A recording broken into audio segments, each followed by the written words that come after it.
Imagine a man whose very name could stop a room in its tracks, whose presence commanded fear and respect in equal measure, and whose actions would shape the fate of entire communities. Billy King Rat Wright was not just a paramilitary commander. He was a symbol of authority, intimidation, and ruthless strategy in the heart of Northern Ireland. Loved by some, feared by many, and watched relentlessly by intelligence agencies, his rise to power and the way he wielded it would leave a legacy that still sparks debate and intrigue decades later.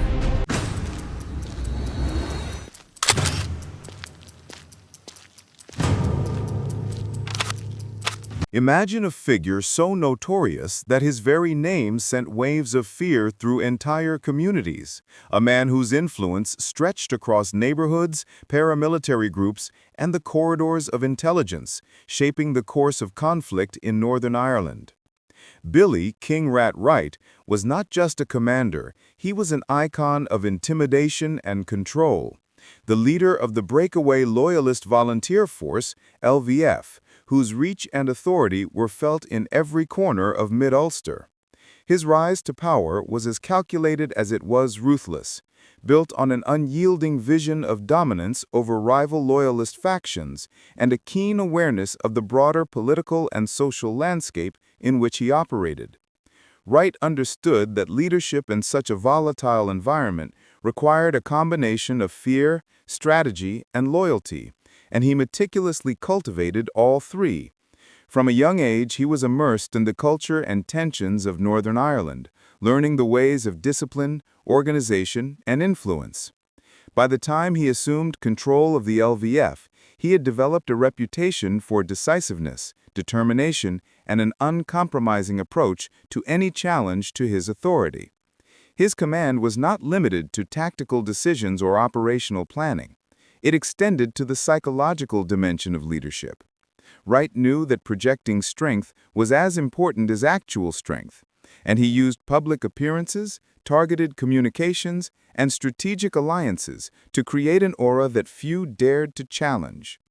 Communities both feared and respected him, while intelligence agencies monitored his movements and strategies closely, recognizing that his actions could have wide-reaching implications.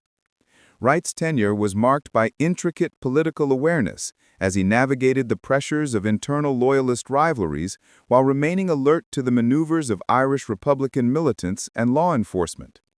His ability to operate under constant scrutiny demonstrated not only courage but also a sophisticated understanding of power dynamics in a society torn by conflict. Within the LVF, his leadership was both inspiring and intimidating. He cultivated loyalty through a combination of personal charisma, rewards for obedience, and a clear demonstration of consequences for dissent. This created a disciplined, cohesive organization that could execute complex plans with precision and effectiveness.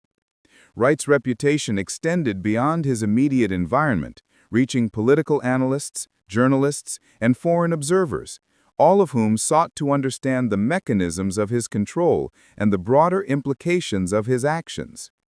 His command of the LVF exemplified the intertwining of local influence with broader strategic impact, showing how one individual could shape not just a paramilitary organization, but also the perception of security, threat, and governance across a region. Despite the intensity of his leadership and the fear he inspired, Wright's story also reflected the precariousness of power in a contested landscape. Every decision carried potential risk, every movement was scrutinized, and every relationship, whether with allies or adversaries, had to be carefully managed. It was this delicate balance between authority and vulnerability that defined his role, illustrating the complexities of leadership in a context fraught with historical grievances, political tension, and societal division. Wright's life and command of the LVF ultimately serve as a lens through which to examine the nature of power, influence, and survival in a conflict-ridden society. His story is not merely about notoriety or fear. It is about the intricate interplay of strategy, perception, loyalty, and risk that shapes the trajectory of those who rise to prominence in extraordinary circumstances. By understanding Wright's approach, his methods, and the environment in which he operated, we gain insight into the mechanisms of control, the psychology of leadership, and the enduring impact of individual actors on broader social and political dynamics. His legacy, though controversial, provides a profound case study in the limits and possibilities of authority within a volatile and divided society, highlighting both the human capacity for leadership and the consequences that inevitably accompany such concentrated power. Billy Wright's influence did not exist in a vacuum. It was defined as much by the enemies he made as by the loyalty he commanded. His leadership of the Loyalist Volunteer Force, LVF, drew him into relentless feuds with rival Loyalist factions, each vying for dominance in a region already scarred by decades of political and sectarian conflict. Wright understood that power in Mid-Ulster was never absolute, and to maintain his position, he had to constantly navigate a landscape of competing interests, shifting alliances, and the ever-present threat of retaliation. His strategy combined intimidation, precision, and psychological acumen, ensuring that rivals were aware of both his reach and his readiness to assert authority. These feuds were not merely physical confrontations, but also contests of influence, reputation, and control over resources and territories that held strategic importance. Wright's reputation for decisiveness and ruthlessness made him a formidable opponent. Rivals knew that challenging him was likely to provoke calculated responses, which elevated his stature while reinforcing fear and respect among his followers. The complexity of these interactions extended beyond the immediate Loyalist environment. Wright's actions inevitably attracted attention from Irish Republican militants who were monitoring Loyalist activities closely and often responding in kind to shifts in power and aggression.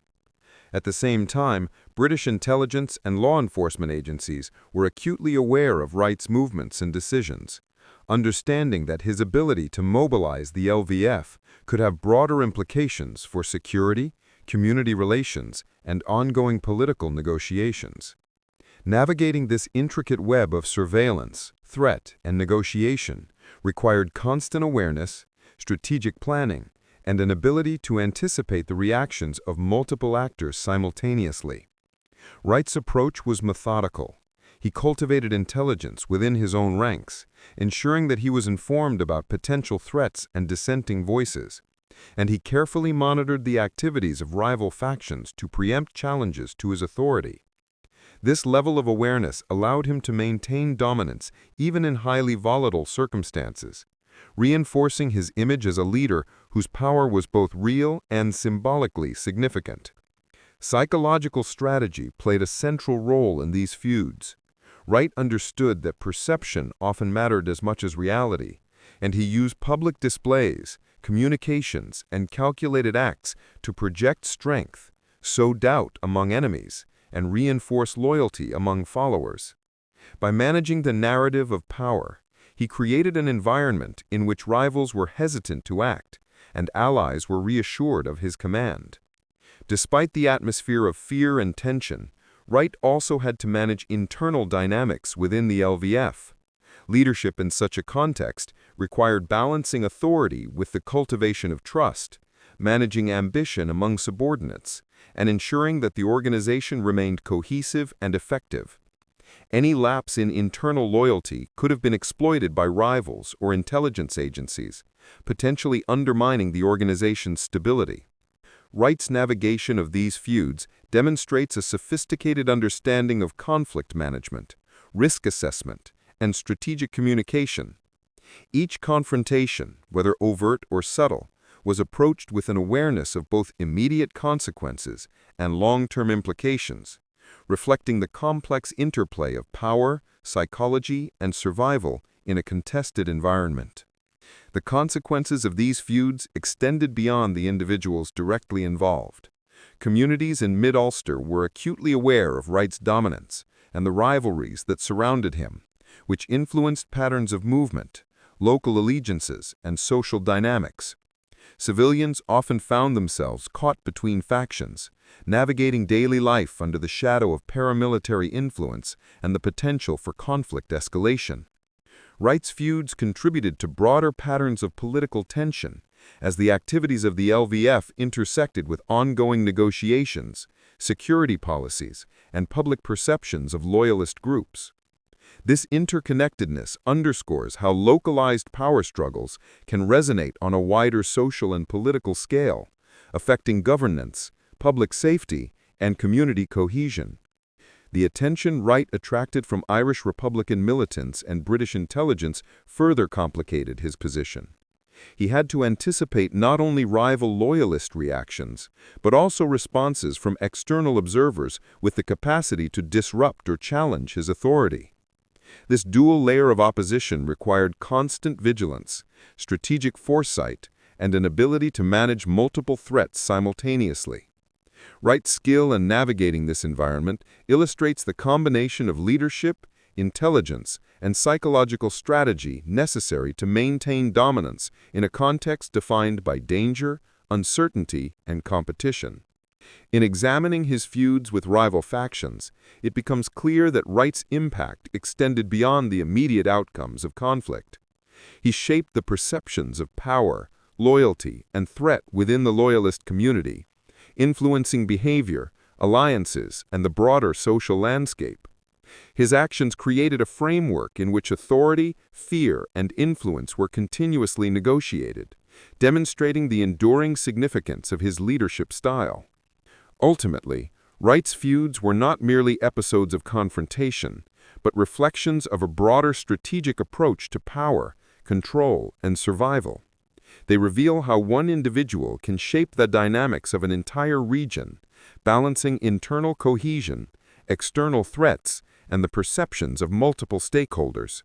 His story provides insight into the complex interplay between leadership, rivalry, and strategic management in a volatile and high-stakes environment, highlighting both the capabilities and vulnerabilities of those who rise to prominence in such circumstances. Billy Wright's prominence in the Loyalist paramilitary landscape was not only a product of his ability to manage rivalries, but also a result of how he positioned himself at the center of Northern Ireland's political and social turbulence. As the leader of the breakaway Loyalist Volunteer Force, LVF, Wright became a symbol of defiance, a figure whose decisions could influence not just factional disputes, but the broader trajectory of Loyalist activity across the region. His leadership style combined charisma, calculated risk-taking, and an acute sense of timing, allowing him to command attention while reinforcing his authority among followers. Wright understood that power was as much about perception as it was about action, and he skillfully crafted an image that emphasized strength, decisiveness, and an unwavering commitment to his vision of Loyalist dominance. Within the LVF, his influence extended beyond strategic decisions or operational planning.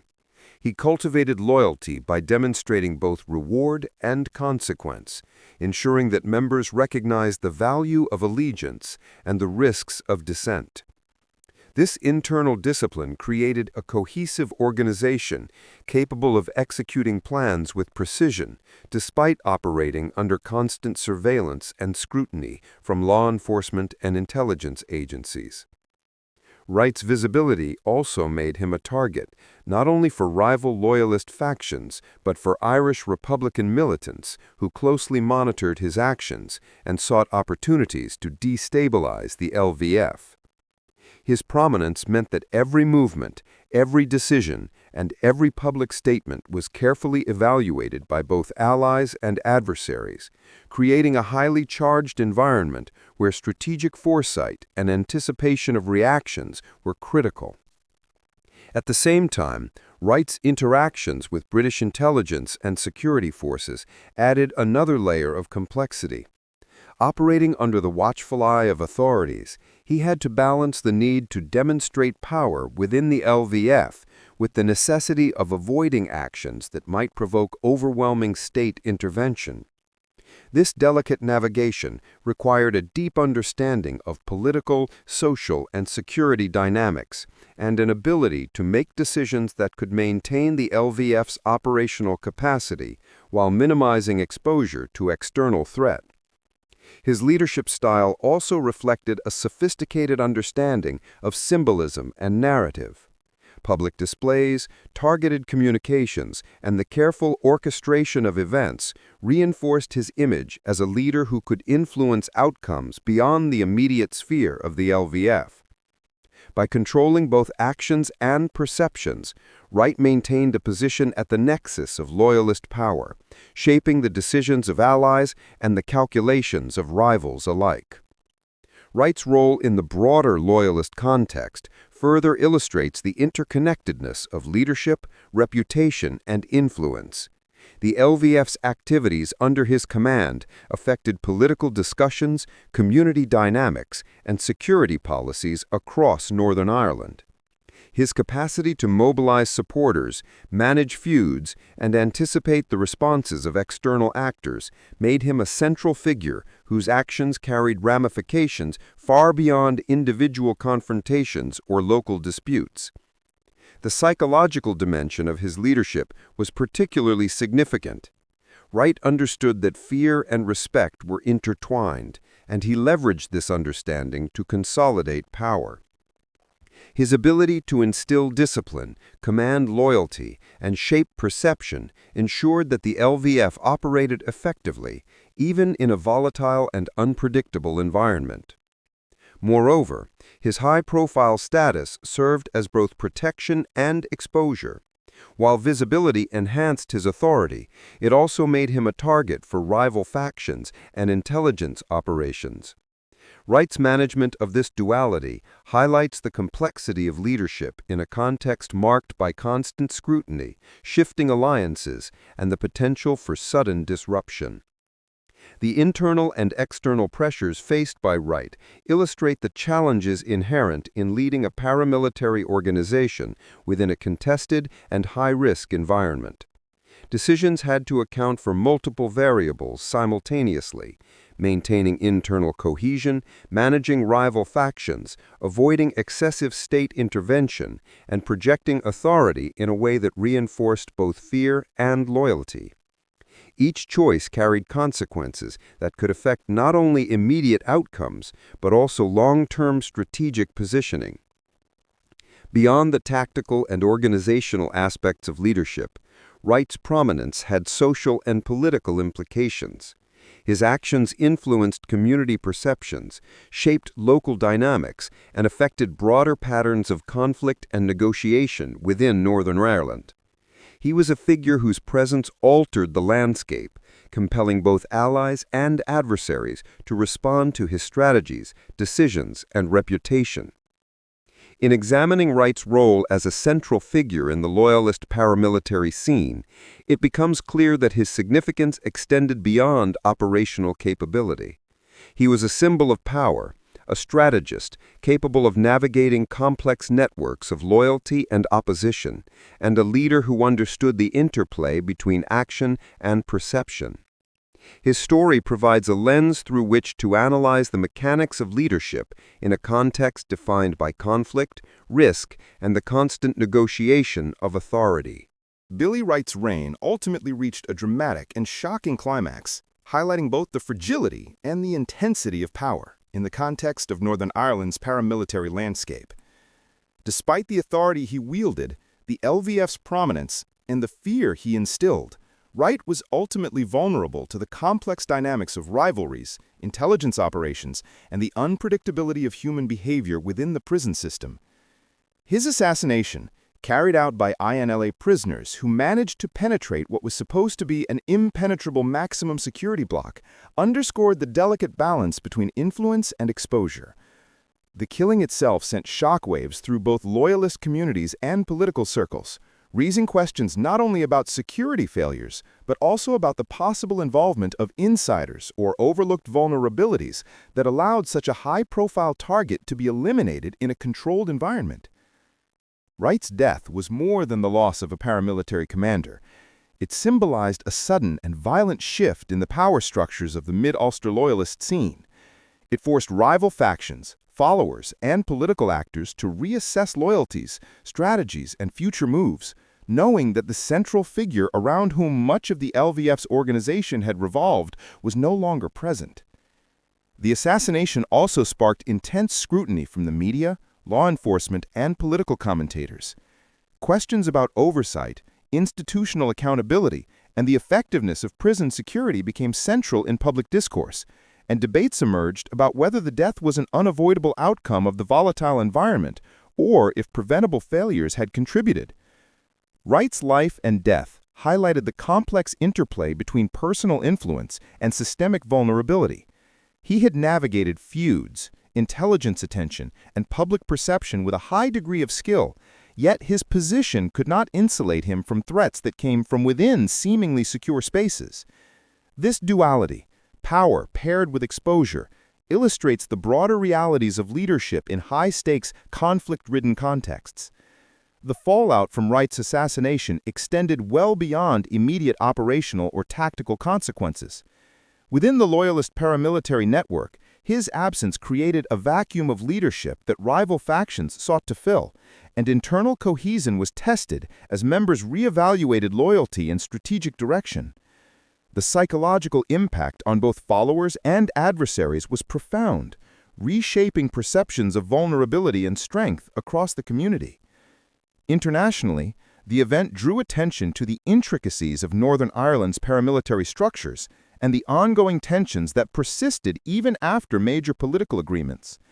Analysts, journalists, and scholars examined the circumstances of Wright's death to understand the mechanisms that allowed such a prominent figure to be targeted in a controlled environment. The case became a reference point in discussions about conflict management, intelligence operations, and the balance between authority and risk. Wright's assassination also serves as a lens through which to understand the dynamics of conflict resolution and escalation. It illustrates how individual actions, rivalries, and institutional structures interact in ways that can produce sudden and dramatic outcomes, shaping the trajectory of organizations and communities alike. Furthermore, the event prompted reflection on the ethical, moral, and strategic dimensions of leadership in contested environments. It forced followers, rivals, and observers to grapple with questions about loyalty, justice, and the responsibilities inherent in wielding power over others. Wright's assassination was a pivotal moment that illuminated the delicate balance between authority and vulnerability, strategy and exposure, perception and reality. It underscored the limits of fear and reputation as protective mechanisms, and demonstrated the ways in which internal and external pressures converge to shape outcomes in high-stakes, conflict-ridden settings. Finally, the story of Wright's final days and the circumstances of his death highlight broader lessons about governance, oversight, and the management of risk in volatile environments. They reveal how individuals, organizations, and institutions must continually adapt to changing threats, maintain vigilance against both internal and external challenges, and recognize that even the most powerful figures are subject to the forces and contingencies that surround them. His legacy, while controversial, provides a profound case study in the interplay of leadership, vulnerability, and consequence, offering insight into the complexities of maintaining influence in a world defined by tension, uncertainty, and competing interests.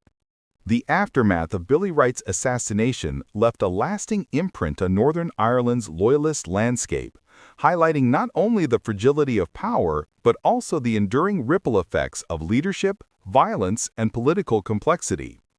Following his death, the LVF and broader Loyalist community faced an uncertain future, forced to grapple with the sudden removal of the figure around whom much of their identity and organization had coalesced. The immediate vacuum of leadership triggered internal tensions, as factions within the LVF and affiliated groups debated succession, strategy, and the continuation of operations. Wright's absence tested the loyalty of members, as some questioned whether remaining aligned with the organization was prudent, while others sought to assert influence and fill the void he had left. Beyond the paramilitary environment, the assassination reshaped broader social and political dynamics. Communities that had lived under Wright's influence, both directly and indirectly, faced shifts in behavior, allegiances, and perceptions of security. The removal of a central, fear-inducing figure altered the balance of power in the region, and local leaders, law enforcement, and political figures had to recalibrate their strategies in response to the changing environment.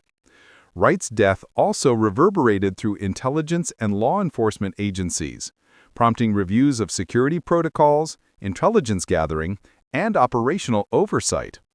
Questions about how a high-profile figure could be targeted in a maximum security setting highlighted potential vulnerabilities, gaps in coordination, and the challenges inherent in managing risk in complex, high-stakes environments. These reflections extended beyond Northern Ireland, drawing attention from international analysts and media outlets who examined the implications of Wright's assassination for understanding paramilitary structures, leadership dynamics, and conflict resolution. The event became a case study in both the capabilities and limitations of centralized power. Wright had wielded influence effectively, managing rivalries, commanding loyalty, and navigating political and social pressures. Yet his death demonstrated that even the most powerful figures are susceptible to sudden and unpredictable challenges, whether from internal betrayal, systemic weaknesses, or determined adversaries. In the years following his death, the narrative surrounding Wright evolved, blending factual accounts, personal testimonies, and public perception into a complex legacy.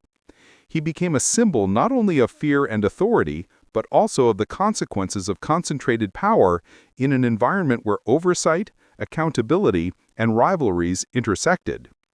The assassination also prompted broader discussions about the role of paramilitary leadership in Northern Ireland's transitional society. Scholars, journalists, and political commentators debated how figures like Wright both shaped and were shaped by the historical, social, and political context, considering the ways in which individual actions could influence community cohesion, conflict escalation, and institutional responses. Additionally, the psychological and cultural impact of Wright's death on the Loyalist community was significant. His followers, supporters, and sympathizers were forced to confront the fragility of their organizational identity and the limits of allegiance in a world where loyalty could not guarantee protection.